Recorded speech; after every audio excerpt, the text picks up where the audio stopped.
అందరికీ మరణత. Praise the lord. ఈరోజు దేవుని వాక్యము, నీ కోరికను సిద్ధింపచేసి నీ ఆలోచన యావత్తును సఫలపరచును గాక. కీర్తనల గ్రంథము 20వ అధ్యాయము 4వ వచనం. May he give you the desire of your heart and make all your plans succeed.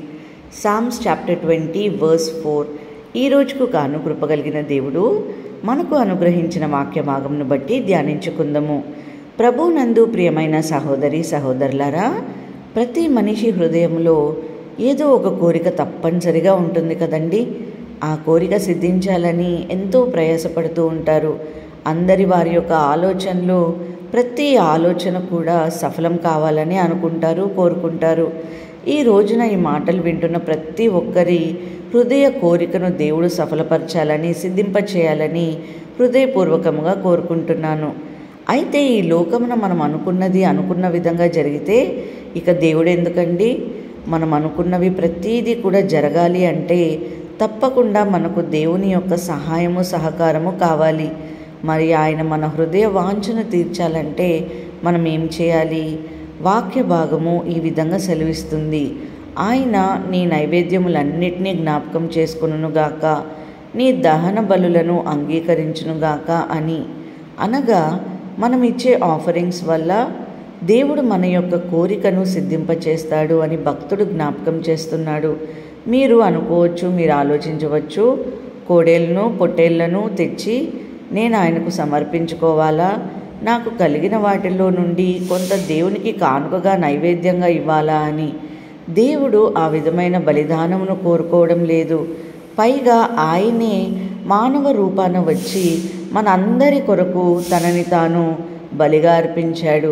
మన యొక్క పాపముల నుండి మనకు విడుదలను కలుగజేశాడు. మరి మనం ఇంకేమీ దేవునికి ఇవ్వగలమంటే వాక్య భాగము ఈ విధంగా సెలవిస్తుంది. పరిశుద్ధమును దేవునికి అనుకూలమైన సజీవ యాగముగా మీ శరీరములను ఆయనకు సమర్పించుకొనుడి అని.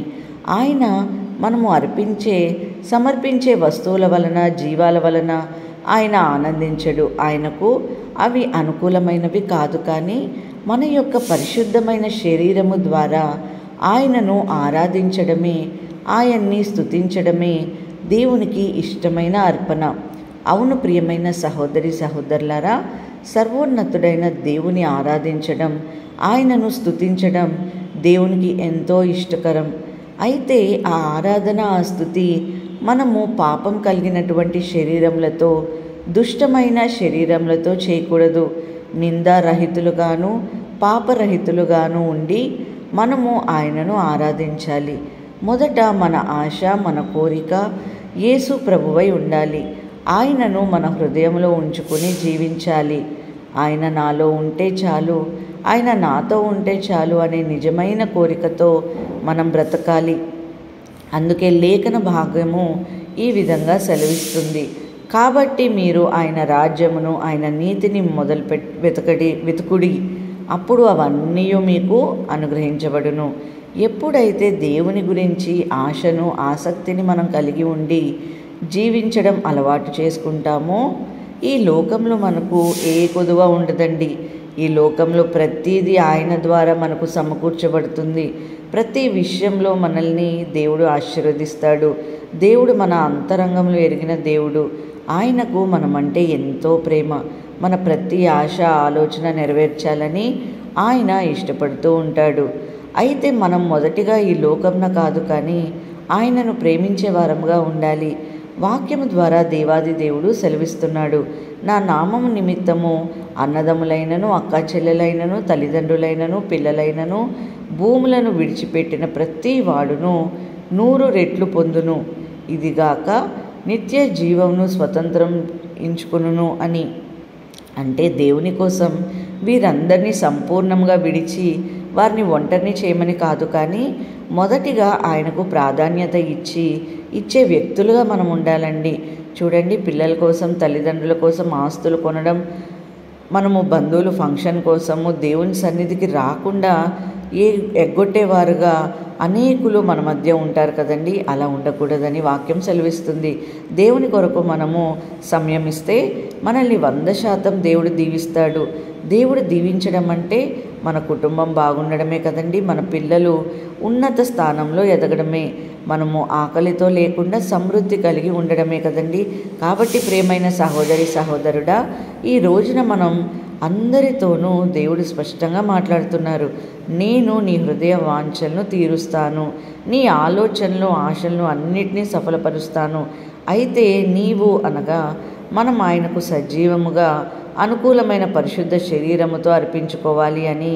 నీవు అనుకున్న కార్యము ఏదైనా సరే నీలో ఫలించాలంటే దేవుని కొరకు ఆయన స్తుతించు, ఆయన ఆరాధించు, ఆయనకు ప్రథమ స్థానం ఇచ్చు చూడు. అప్పుడు నీకు తెలియకుండానే, నీవు ఊహించకుండానే ఎన్నో అద్భుత కార్యాలు, ఆశ్చర్య కార్యాలు దేవుడు జరిగిస్తాడు. నీ యొక్క ప్రతి ఆలోచనలో ఆయన తోడై ఉండి నిన్ను విజయం వైపు నడిపిస్తాడు. దేవుడి మాటలను దీవించి మన వేడుకల్లో వీటిల్లో ఫలింప చేయనుగాక. వాక్య భాగంను బట్టి ప్రార్థించుకుందాం. అందరూ నాతో కలిసి ఏకీభవించగలరు. మహాపరిశుద్ధుడ ఘనమైన తండ్రి, మీ ఘనమైన నామమునకు స్తోత్రములు ప్రభువా. యేసయ్య, ఇయర్ ఎండింగ్లో ఉన్నాం తండ్రి ప్రభువా, మొదటి వారంలో అడుగుపెట్టి ఉన్నాం యేసయ్య తండ్రి. అవును ప్రభా, మీరు ఇచ్చిన గొప్ప వాగ్దానం కొరకు స్తోత్రములు.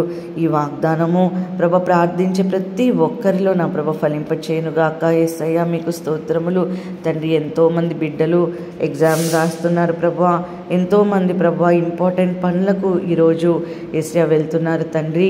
ఆ నిమిత్తమై ప్రేయర్ చేసే ప్రతి ఒక్కరిని కూడా ప్రభా పేరు పేరున దీవించుమని యేసు నామములో అడిగి వేడుకొంచున్నాము తండ్రి. ఆమేన్. అందరికీ మరణ